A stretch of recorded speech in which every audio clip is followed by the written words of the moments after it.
So I'll start off by asking, how has this year been for the RCMP? This is, we're kind of coming out of major COVID. What has it been like for the RCMP? It's been a busy year. We continue to see an increase in number of calls. We continue to see an increase in violent calls. We've unfortunately seen an increase in the number of assaults on our members out there. So there's certainly been challenges, and it has been a busy year, most definitely, here in Saskatchewan. What does it look like, what does the future look like for the RCMP here? Any major changes coming up, or what does the next year hold for the RCMP? Well, for me, I think the 2024 is very, very going to be a positive year. I'm very optimistic that there is great things coming in this coming year. Some of our challenges this past year have also been around recruiting and our inability to recruit enough members to come to Saskatchewan. And there's been changes to the RCMP process and the ability for people who apply from Saskatchewan to remain in Saskatchewan. So if someone wasn't interested necessarily in leaving the province, they have the ability to remain here, which I think is great that we have individuals who understand the challenges of the province staying here. We have our Indigenous recruiting unit, which we stood up late last year, in about September, October of 2022. And they have seen great success this year in attracting Indigenous applicants to the RCMP. Our first Indigenous troop, all Indigenous troop, which we are hoping to fill with, if not all, the majority of positions being filled with Saskatchewan applicants, is scheduled to happen this coming year. And that to me is super exciting as well, so that we can be more representative of the populations we police. So I think there's lots of positivity and lots of good stuff coming for the RCMP in Saskatchewan this year. Recruiting, I guess, isn't necessarily a problem that's only faced by the RCMP. We've heard it from Regina Police, we've heard it from a number of police forces. Why in particular is it a challenge for Saskatchewan RCMP or RCMP in Saskatchewan? What is the challenge around recruiting for you? Yeah, and you're completely correct. Our policing in general across the country, probably across the continent, there was COVID, there was the anti-police, defund the police movement, which sort of detracted from applicants who may otherwise have been interested in policing as a career. But I think we've turned a corner on that, in that people recognize there is need for police. There is a high amount of accountability with policing. There are lots of oversights with policing. And so I think people are starting to understand that a little bit better and recognize the need for policing. So when it comes to recruiting here in Saskatchewan, we want to make sure we have individuals who understand this province, who are interested in being part of their community. And being from Saskatchewan, not myself, but when members are from Saskatchewan, they already have that sort of interest in the province. We have other members who are coming from across the country who have done a fabulous job policing here in this province. Some of them have made this their home. I was speaking with one of our members a couple weeks ago who's from Newfoundland, and he said, nope, Saskatchewan's my home. I won't leave here. This is where I want to be and want to stay. So it's great. It's just we are also up against all of the other challenges. We've seen in Regina in the last couple of years, police agencies from Lower Mainland, BC, in that area of, trying to lure candidates or applicants to their province by talking about, well, we have warm winters and those types of things. We can't control Mother Nature. She's been kind to us this winter thus far as temperatures and weather, but that's a reality that we face in Saskatchewan, that winters can be harsh, and that's maybe not for everyone. But we have such a great group of people here. We have an outstanding leadership team in the province, and our employees are second to none. They're super engaged. So part of our challenge is getting the word out too, because we have applicants who, of course, come from across the country, who come to Depot here in Regina, and Depot being across the fence from our headquarters is a huge advantage for us in many ways. But it sometimes is a challenge because individuals come and they look around Dewdney Avenue and around Depot. They don't venture too far because they're very busy during training, and they think that's what the whole province looks like. So they don't really have a good idea that they don't see our open ranch land. They don't see up north with lakes and trees. We have an Indigenous recruiting poster that we did in La Loche that has a beach, and many people have asked me, oh, what a beautiful beach. Where was that taken? Lolosh, and they almost don't believe me because it is such beautiful landscape. So we've got an initiative where we're trying to expose cadets to see the province, to understand that it's not just this area. There's so much to offer and so much diversity in this province. That's really exciting. So trying to get that message out to the cadets so that hopefully more of them are interested in coming to Saskatchewan. I wanted to ask about the challenges, I guess, of rural policing. Obviously, the HQ here is in Regina, but a lot of the members that you mentioned are out in and around the province in rural areas. Are there particular challenges with rural policing right now in Saskatchewan? Does that pose an issue with recruitment, knowing that people might have to be posted out in rural areas? I think so. Not every individual wants to necessarily live in a small community.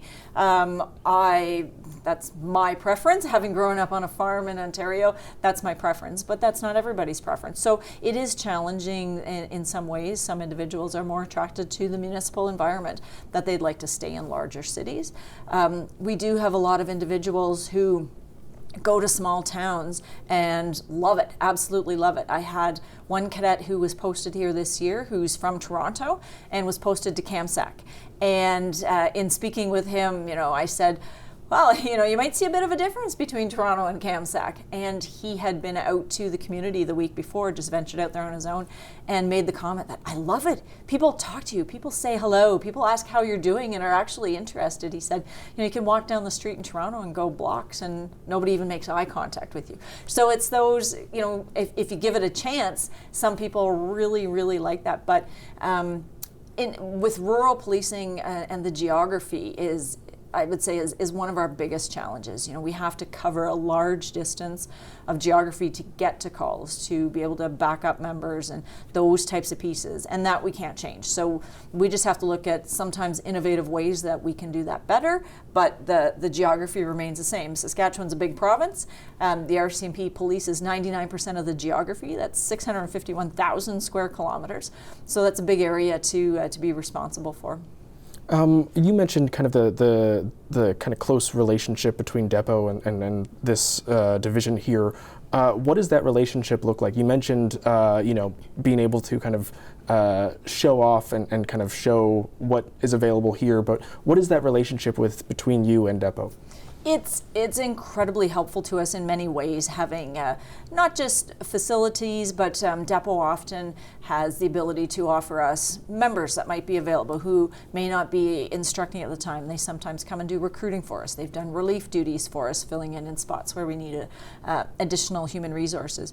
But even more than that, we held a session with our Indigenous applicants, actually 2 sessions earlier this year, and they were block sessions, and we were able to bring those Indigenous applicants into Regina and showcase Depot to them so they could see for themselves. They hear lots about what it's like, but they ate their meals over at the mess with the cadets who are there, so they can see that environment, they can be part of that. They were able to do some of their fitness, and they watched a drill class, something that you can't necessarily do by just being across the fence in other provinces. So we're very fortunate to have that ability that we can give that experience to some of our potential applicants who are thinking about joining the RCMP and really show them exactly what it's like instead of just talking about it. So very advantageous for us, for sure. You've mentioned Indigenous recruitment a few times and the goal of that. Why is it so important to get Indigenous applicants, Indigenous recruits, Indigenous officers? For sure, and it's incredibly important in this province. We have 74 First Nations.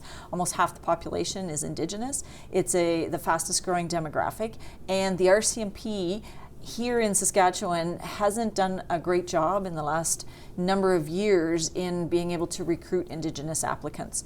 And so the focus has really been on connecting with those individuals. Everyone's aware that the RCMP's past with Indigenous people has been strained at times.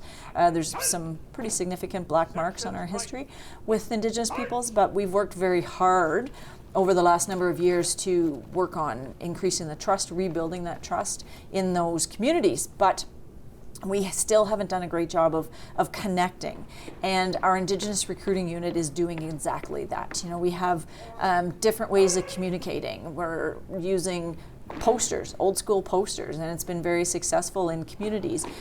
We've translated those posters into Dene, into Cree, into Saulteaux, into Michif, so that people see their language represented in RCMP hiring practices. Years back, the CO of the day, Harper Boucher, had a vision and utilized our now Lieutenant Governor Russ Morasti, who was responsible for what was then called Aboriginal policing. And they were successful in having 3 Indigenous troops from Saskatchewan go through depot, and all those individuals all came back to Saskatchewan. And incredibly successful. We've had so many positive initiatives, and they've given so much to this province. But those individuals went through training in 2000, and they're seriously getting close to retirement age, where they might like to actually enjoy some of the other aspects of life rather than just policing. And so we have a large number of those Indigenous RCMP members who we could potentially lose from the organization through retirement in the next couple of years. And we want to make sure we maintain that representation in Saskatchewan. And I think the only way we can do that is if we really focus on our applicants out there and offer them the opportunity to join the RCMP. And having that specific focus with Indigenous applicants through our Indigenous recruiting unit has resulted in lots of interest. But the great part is when you speak to these applicants, you know, they want to see change in their community. They've seen some of the social issues. They've seen the problems in their communities, and they want to be the person who helps drive that change. And it is so uplifting and so positive, and it gives you so much hope for the future that these applicants, they're going to help make change. And it's just a great initiative. The kind of thing I've heard from police forces here in Regina, in Saskatoon, a lot of the focus on social issues, so drug overdoses, mental health. What is the RCMP kind of in Saskatchewan doing to kind of deal with those kind of problems and those issues in rural areas, in rural Saskatchewan? Most definitely. And, you know, when it comes to those issues, because as you said, they're social issues, you know, it's not purely an enforcement issue that we're not going to arrest people and all of a sudden the problem is going to go away. We can arrest people who are trafficking drugs, but as long as there is a market of users, there's going to be someone else who takes that place, unfortunately, and continues to traffic illegal drugs. So it's a multi-pronged approach that we really need. And when it comes to the RCMP's piece in it, our focus is enforcement. You know, we're certainly involved in all aspects of it, but not necessarily the lead on some of those other pieces when it comes to treatment and prevention and those arms of that same issue. When it comes to enforcement, we've had incredible success this year. When you look at our roving traffic unit, we've had, it's a fairly small unit, but they have seized just under $28 million worth of mostly illegal drugs. And incredible success when you think about drugs that didn't make it to our communities, or even if it was passing through, you know, sometimes there's points where it remains here in this province. So focused on that. We're really focused on trying to get messaging out. Recently we had to put a warning out about fentanyl that we're seeing that's resistant to things such as naloxone, and so an increased public risk. So we're highly aware of those as well, but really working to target some of those problems in our communities here in Saskatchewan. How important is it to kind of communicate not just with media, but to the communities that you police? You mentioned the thing like a warning about increased presence of naloxone-resistant fentanyl, for instance. How important is it for you and for this division to communicate with communities? Absolutely critical. Absolutely critical. And that's why we have several initiatives here in Saskatchewan available to us. One of us that we use is our Crime Watch Advisory Network, making sure that we have the ability to get information on crime in a specific area or a specific type of crime out to individuals who have signed up to receive those alerts. This year, recognizing the issue with missing persons, especially missing Indigenous persons, we wanted to make sure we had an avenue to get information out. Unfortunately, there's a fairly high number of those, and being able to put an alert out, a broadcast intrusive alert that would go to everyone's phone, isn't necessarily the best solution because there'd be so many of them. I think people would become a little bit immune to those alerts. So we looked at the Crime Watch Advisory Network, and we're working to get more people signed up on that so that you can get those alerts, so that we can get the information out to people quickly. In cases where we believe there's an imminent risk to public safety, then we have our alerting system for dangerous persons, Amber Alert for missing children, those types of alert as well. And it's so important. We've seen it in several instances, probably highlighted in the September 2022 James Smith Cree Nation and Weldon, Saskatchewan homicides, where absolutely critical to get that information out as soon as possible to individuals, that we can warn them to take precautions. So we do have different methods to get information out. Routine information, we may put out via what I refer to as more routine via the media, those alerts of, like we did recently with the fentanyl. So we have those different methods to put the information out, and depending on the urgency of the situation, we will utilize the different methods. But that communication with the public, it doesn't keep anyone safer if myself or my employees or my officers are the only ones who know that information. We need to get information out to the public. I wanted to turn to the James Smith Cree Nation. Obviously, the coroner's inquests are booked for next year. As a force, how do you prepare for that? Obviously, that's going to be a very detailed look at the investigation process, the kind of process around RCMP officers responding. How, as a force, do you kind of get prepared for that? Yeah, there's several different avenues, and probably the biggest piece that is the most time-consuming is preparing the disclosure. Getting the information from the investigation to the individuals who will be part of that inquest, and making sure that we've supplied that. And this is a massive, not only initial response, but a massive undertaking when you think about the amount of files, the amount of exhibits, the amount of paperwork involved. So that is a huge undertaking, just the disclosure. And then, we look at different aspects. We had an independent officer review that was done, led mostly out of Alberta RCMP, to make sure that we had all aspects looked at, and that is nearing completion. We're planning on releasing that in the new year as well. We certainly don't want to influence anything with the inquests. It's very important to us that they remain transparent, so it would be after that, but it's not quite complete, but very close to being complete, so that we can release that to the public, so that, again, that accountability, that communication with the public, that they have that information that they seek as much as possible. And then, when it comes to inquests, one of our biggest concerns, always at the forefront of this, are the victims and the families left behind, and the victims who unfortunately were victimized as part of that incident, and making sure we are communicating what we can with them. They always are the first to know the information. We don't put information out via the media or public without consulting them first. We have family liaison officers who are assigned to each of those families to make sure that we are, as much as possible, accommodating their needs and getting them the information as soon as we can provide it to them, so that we can help them in their healing journey. It's a long journey for them. For some, they will be on that journey for the rest of their lives. But anything we can do to make sure that we can help to keep them informed as we can, we've taken those steps and continue to do that. And we recognize the inquests are going to be a really tough time for those family members and survivors of those attacks. So making sure that we can help them as much as possible. I wanted to ask about the officers that did respond, or obviously that's very traumatic for them as well. What are kind of the processes you have in place for the officers who may be called to testify, or are still dealing with the impacts of that event?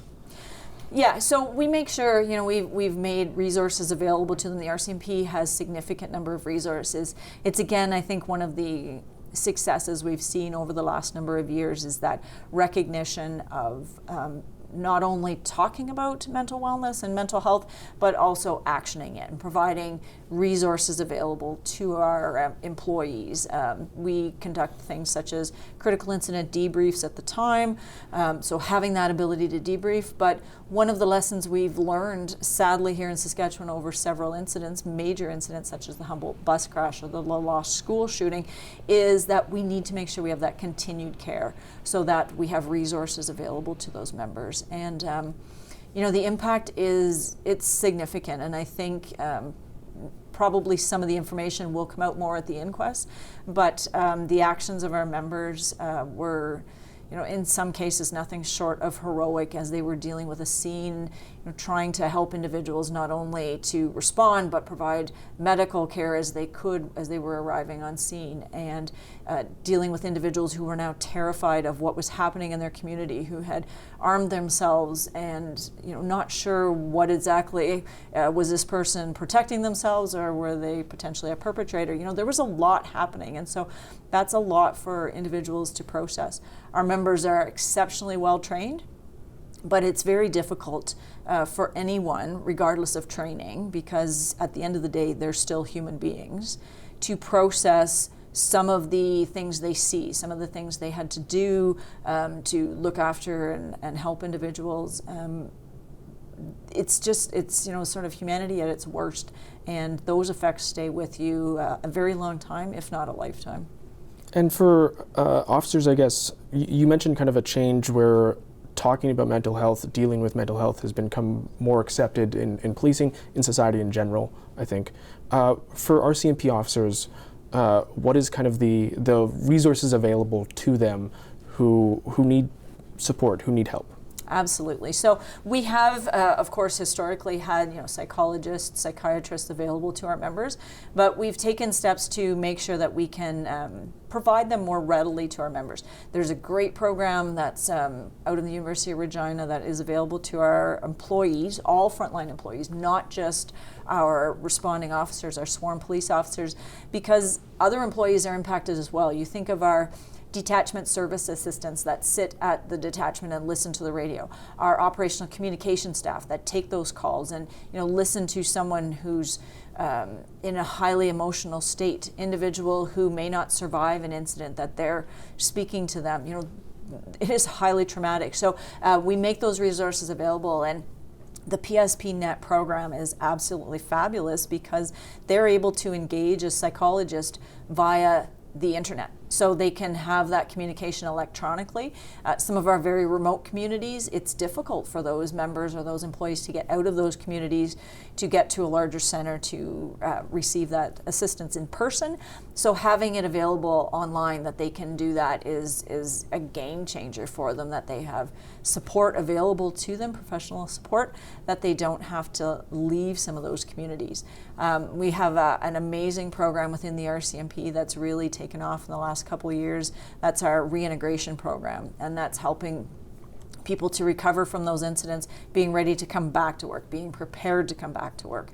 And all of that, you know, signals to our employees that you are supported. We're not just saying you're supported, we're making sure those resources are available to you at all stages as you process this event or multiple events, as they deal with that, and making sure that they have the support they need. Okay, thank you very much. Thank you.